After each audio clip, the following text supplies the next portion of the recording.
बात करने जा रहे हैं एक नए टॉपिक के बारे में जिसका नाम है तंत्रिका तंत्र।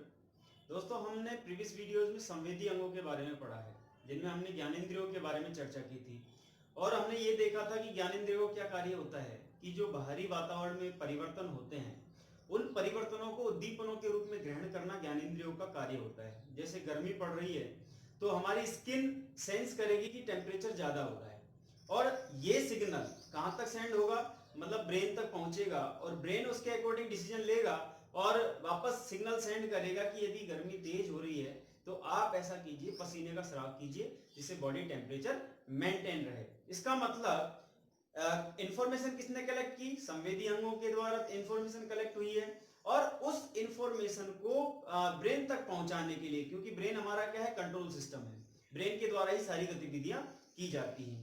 तो ब्रेन तक पहुंचाने के लिए उन इंफॉर्मेशंस को किसकी जरूरत पड़ती है? तंत्रिका तंत्र की। मतलब वो इंफॉर्मेशन ब्रेन तक किसके द्वारा पहुंचती? तंत्रिका तंत्र के द्वारा। तो चलिए शुरुआत करते हैं तंत्रिका तंत्र से। तंत्रिका तंत्र या इसको बोलते हैं नर्वस सिस्टम। नर्वस सिस्टम, ठीक है दोस्तों। एक बात और ध्यान रखेंगे, क्योंकि अगर सारे प्राणियों की बात करें तो जो ह्यूमन होता है, मनुष्य होता है, उस मनुष्य में क्या होता है, मनुष्य का जो दिमाग होता है, ब्रेन होता है, सबसे विकसित होता है और जटिल होता है।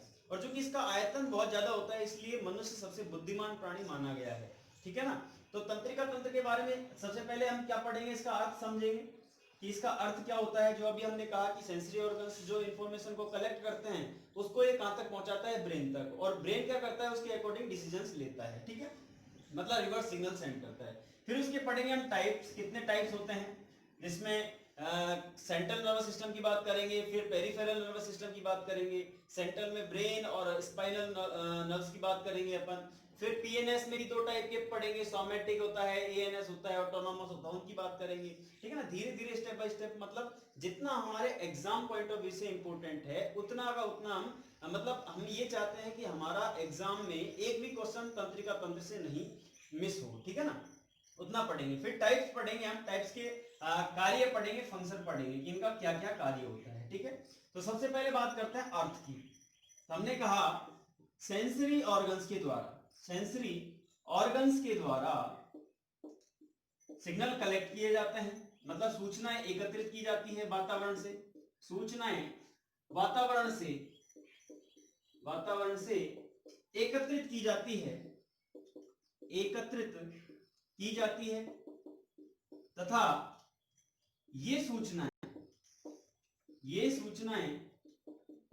ब्रेन तक पहुंचाने का कार्य, ब्रेन तक पहुंचाई जाती है, हम कह सकते हैं पहुंचाई जाती है, ठीक है। और ब्रेन इन सूचनाओं के अकॉर्डिंग, मतलब ब्रेन इन सूचनाओं के अनुसार,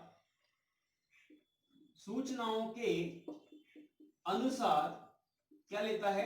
डिसीजन लेता है, अनुसार डिसीजन लेता है और रिवर्स सिग्नल सेंड करता है, वापस संदेश भेजता है, सिग्नल सेंड करता है, ठीक है। अभी मैंने बता दिया जैसे पसीने का स्राव होता है। अब ये सूचनाएं पहुंचती कैसे है? जैसे मान लीजिए ये एक इलेक्ट्रिक बोर्ड है, ठीक है, और इस इलेक्ट्रिक बोर्ड पर हम कह सकते हैं बहुत सारे स्विचेस लगे हुए हैं, मतलब बहुत सारे कुंजियां, बटन लगे हुए हैं और प्रत्येक बटन है वो अलग अलग फंक्शन करता है। मतलब मान लीजिए ये बटन है, इससे इसको अगर ऑन करेंगे तो बल्ब जलेगा, ठीक है। अगर इसको ऑन करेंगे तो यहां से फैन चलेगा, ठीक है। इसको ऑन करेंगे तो यहां से मोटर चलेगी, हम कह सकते हैं इस प्रकार से मोटर चलेगी। अब ये जो स्विच है, इससे बल्ब किसके द्वारा कनेक्टेड है? एक वायर के द्वारा, मतलब एक तार है उससे जुड़ा हुआ है और उस तार के अंदर क्या होती है? इलेक्ट्रिसिटी फ्लो होती है, मतलब करंट का फ्लो होता है। उसी प्रकार फैन में भी करंट का फ्लो होता है, उसी प्रकार मोटर में भी करंट का फ्लो होता है। अब मान लीजिए मैंने यहां से ये स्विच दबाया, पहला स्विच दबाया जो बल्ब से कनेक्टेड है। जैसे ही मैंने स्विच दबाया तो इस तार में इलेक्ट्रिक करंट है वो फ्लो होगा और वो कहां तक पहुंचेगा? मतलब वो बल्ब को सिग्नल देगा कि भैया अब आपको जलना है, ठीक है ना। तो यहां पर इलेक्ट्रिक करंट फ्लो हो रहा है। उसी प्रकार जो ये सिग्नल होता है, ठीक है ना, हमारे ऑर्गन्स से जो इंफॉर्मेशन कलेक्ट हुई है वो कहां तक पहुंचेगी? ब्रेन तक। और वो ब्रेन किसके द्वारा पहुंचेगी? ब्रेन तक किसके द्वारा पहुंचेगी? तो हम कह सकते हैं इंफॉर्मेशन इंफॉर्मेशन, ठीक है, वो इलेक्ट्रिक इंपल्सिस के द्वारा, इलेक्ट्रिक इंपल्सिस के द्वारा पहुंचाई जाती है ब्रेन तक, ठीक है। एक बात हो गई। और जो वायर का कार्य करता है, इलेक्ट्रिक करंट तो इस वायर के अंदर हो रहा है, ठीक है ना। अब जो वायर का कार्य करता है तो हम कह सकते हैं वायर का कार्य कौन करता है? वायर का कार्य करता है न्यूरॉन या फिर तंत्रिका, ठीक है। मतलब हम कह सकते हैं कि तंत्रिका सबसे स्मॉलेस्ट यूनिट क्या होती है? न्यूरॉन होती है, ठीक है ना। अभी उसके बारे में पूरी डिस्कस करेंगे कि भाई इसके कितने पार्ट होते हैं, किससे किससे मिलकर बनी होती है और कैसे इंफॉर्मेशन को पहुंचाई जाती है। तो चलते हैं इसके आगे समझते हैं न्यूरॉन के बारे में। तो ये अर्थ हो गया इसका, ठीक है। अब न्यूरॉन के बारे में समझते हैं कि इंफॉर्मेशन कैसे पहुंचाई जाती है ब्रेन तक।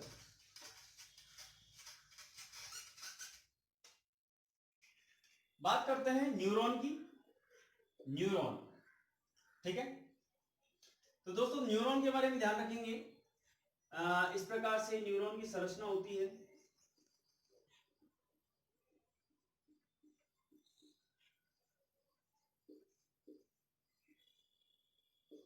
ये प्रवर्ध तंतु निकले हुए होते हैं,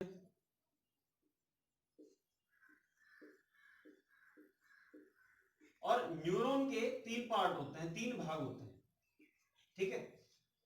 शुरुआत करते हैं, 3 भाग कौन कौन से होते हैं। सबसे पहला जो होता है उसको बोलते हैं साइटॉन, या फिर इसको कहा जाता है कोशिका काय। इस डायग्राम में देखेंगे कहां कहां होता है। दूसरा होता है एक्सॉन, और हिंदी में भी इसको एक्सॉन ही कहा जाता है, ठीक है।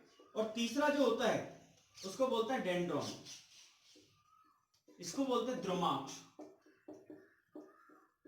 देखिए कोशिका काय, नाम से पता चल रहा है कोशिका मतलब सेल, और काय का मतलब उसके ऊपर की बॉडी, ठीक है ना। तो ये जो आपको पार्ट दिख रहा है ये एक सेल नुमा मतलब कोशिका नुमा एक संरचना है, इसको बोलते हैं कोशिका काय, ठीक है ना। इसको साइटोन कहा जाता है, साइटोन। और इसके बारे में ध्यान रखेंगे, इसके ऊपर एक झिल्ली पाई जाती है, मतलब इसके ऊपर एक मेम्ब्रेन पाया जाता है। उस मेम्ब्रेन को क्या कहा जाता है? न्यूरोलिमा। न्यूरो से याद रखेंगे, ये तंत्रिका होती है, उसके ऊपर की झिल्ली है वो न्यूरोलिमा कही जाती है, ठीक है। इस साइटोन के अंदर एक द्रव भरा हुआ होता है, उस द्रव को क्या कहा जाता है? न्यूरोप्लास्ट। जैसे कोशिका के अंदर क्या होता है? कोशिका को क्या बोलते हैं? साइट। और उसके अंदर जो द्रव होता है कोशिका द्रव, उसको क्या कहता है? साइटोप्लास्ट, ठीक है ना। तो इसमें होता है न्यूरोप्लास्ट, इसमें एक केंद्रक पाया जाता है। साइटोन में क्या होता है? केंद्रक पाया जाता है, ठीक है, इसको कहते हैं केंद्रक। और साइटोन के अंदर ही, चूंकि ये कोशिका की तरह कार्य करता है, तो इसके अंदर भी कोशिकांग पाया जाता है, जैसे कि माइटोकॉन्ड्रिया पाई जाती है, राइबोसोम पाया जाता है, लाइसोसोम पाया जाता है। इस प्रकार से इसके अंदर भी कोशिकांग पाए जाते हैं, ठीक है। फिर दूसरी बात करते हैं एक्सॉन की। अब पहले यहां समझिए कि एक ऑर्गन से दूसरे ऑर्गन तक हमको यदि मान लीजिए इंफॉर्मेशन सेंड करनी है, तो किसके द्वारा सेंड करेंगे? किसी वायर के द्वारा, ठीक है ना। ये वायर अंदर जाकर इस प्रकार से फैले हुए होते हैं, पूरे सेल्स तक, पूरी कोशिकाओं तक फैले हुए होते हैं, जो कि सेंस करते हैं, किसी भी इंफॉर्मेशन को कलेक्ट करते हैं। और ये वायर है, ये वायर कहलाता है एक्सॉन। मतलब इस एक्सॉन के द्वारा एक अंग से दूसरे अंग तक सूचना पहुंचाई जाती है। तो ये जो वायर दिख रहा है आपको, वायर नुमा संरचना, तारनुमा संरचना है, इसको क्या कहा जाता है? एक्सॉन कहा जाता है, एक्सॉन, ठीक है।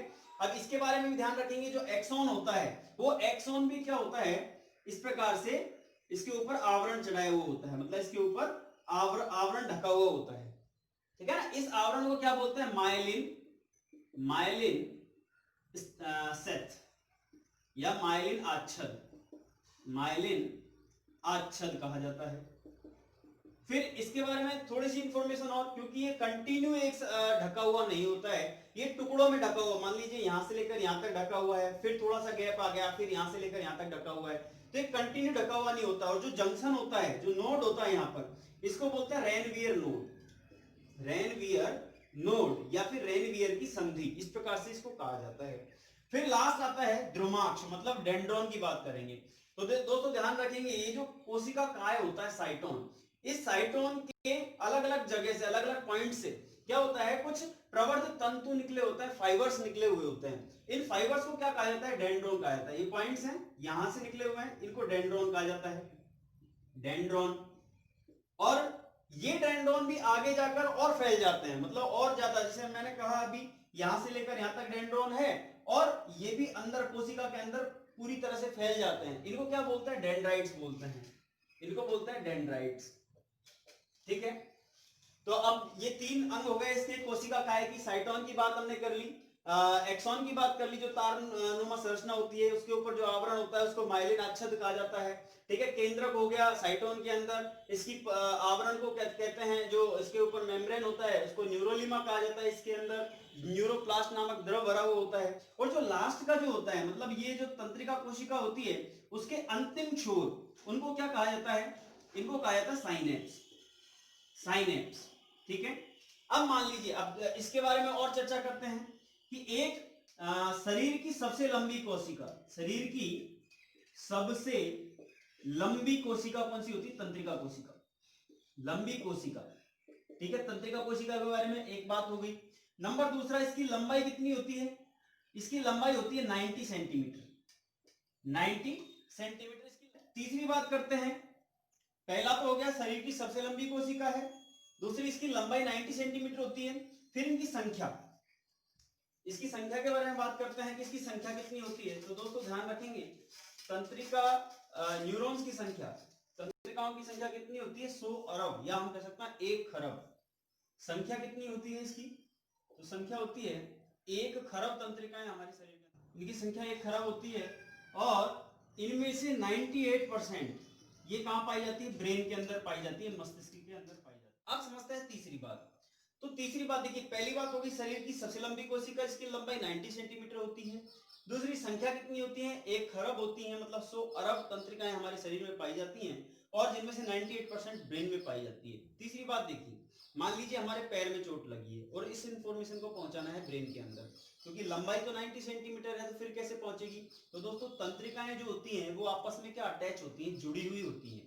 कि हमने जैसे पढ़ा कि सबसे लास्ट पोर्शन क्या होता है? साइनेप्स होता है, और साइनेप्स दूसरी तंत्रिका के डेंड्रॉन से जुड़ा हुआ होता है।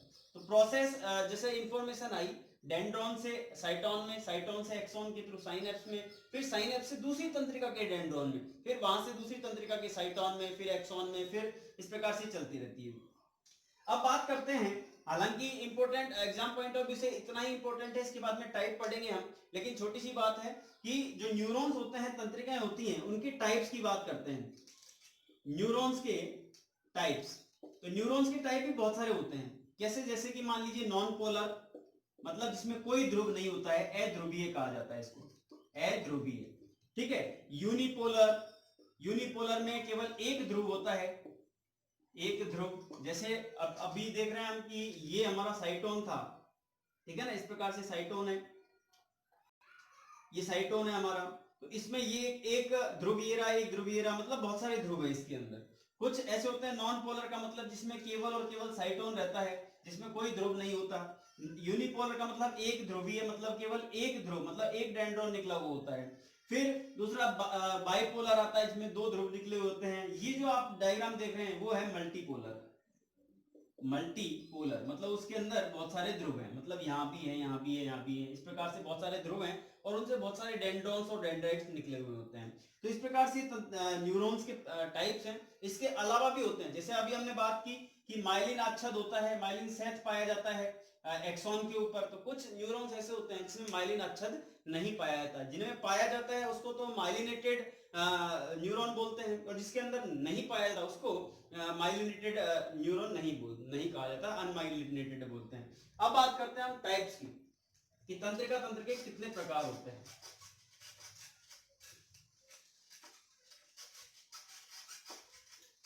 तंत्रिका तंत्र के प्रकार, तंत्रिका तंत्र के प्रकार।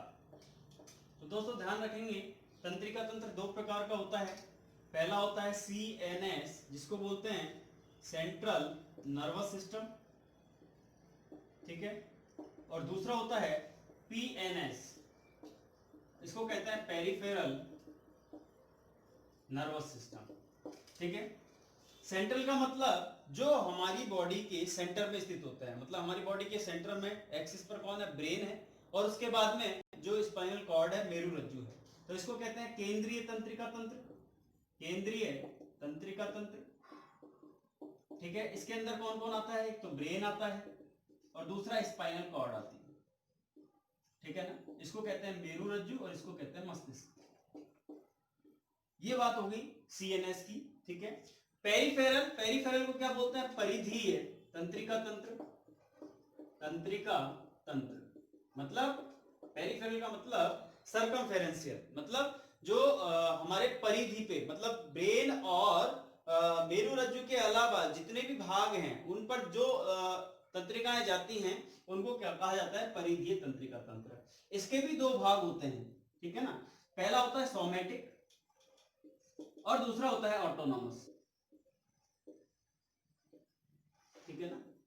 सोमैटिक नर्वस सिस्टम, इसका नाम होता है पराधीन तंत्रिका तंत्र, और जो ऑटोनॉमस होता है उसको कहा जाता है स्वायत्त तंत्रिका तंत्र। और ये दोनों के दोनों किससे रिलेटेड होते हैं? सीएनएस से।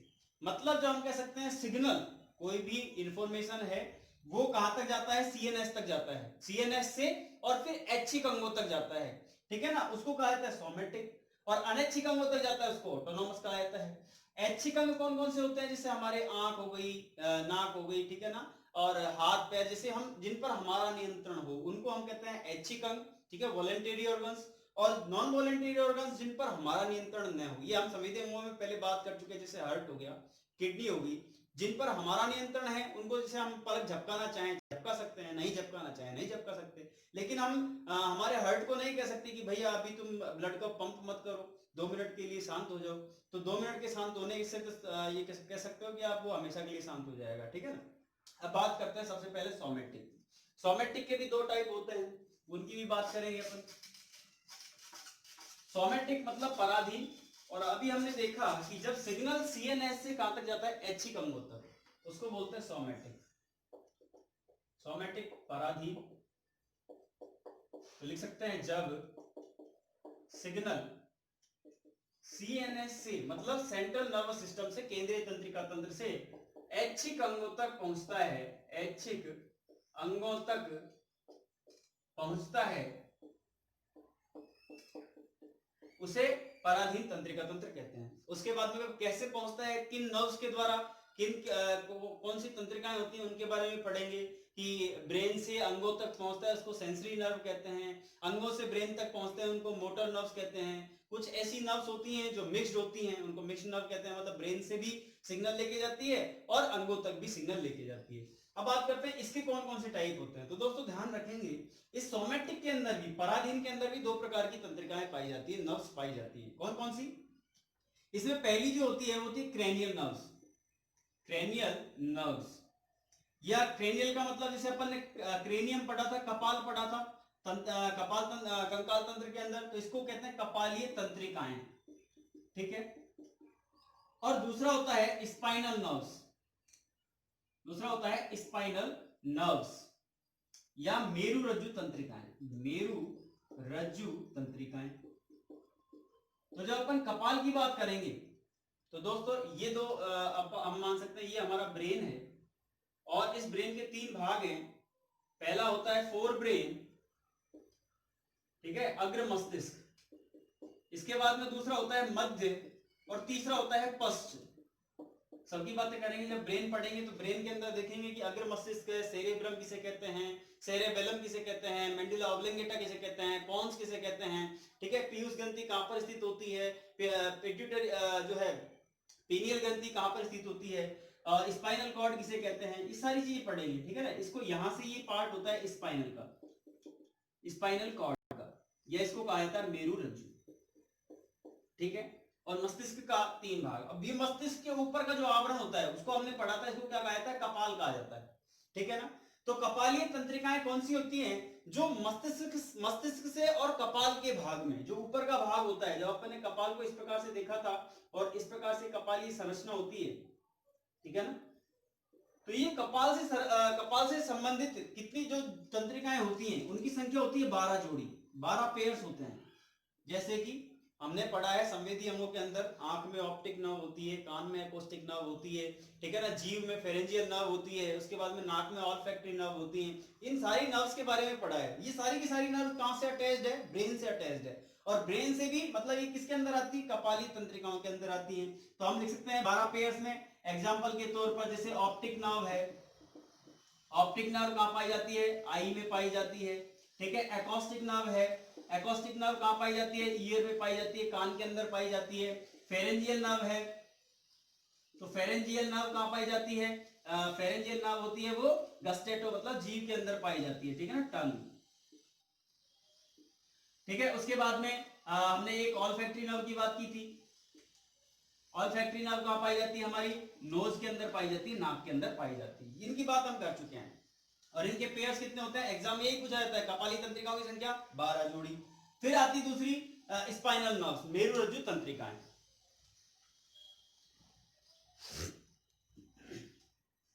फिर मेरुरज्जु तंत्रिकाएं आती हैं। तो मेरुरज्जु तंत्रिकाएं जो होती हैं वो मेरुरज्जु से, जैसे हमने वर्टिब्रल कॉलम की बात की थी, मेरुदंड की बात की थी, और मेरुदंड में जो है कितनी कशेरुकाएं होती हैं, 26 कशेरुकाएं होती हैं वयस्क के शरीर में।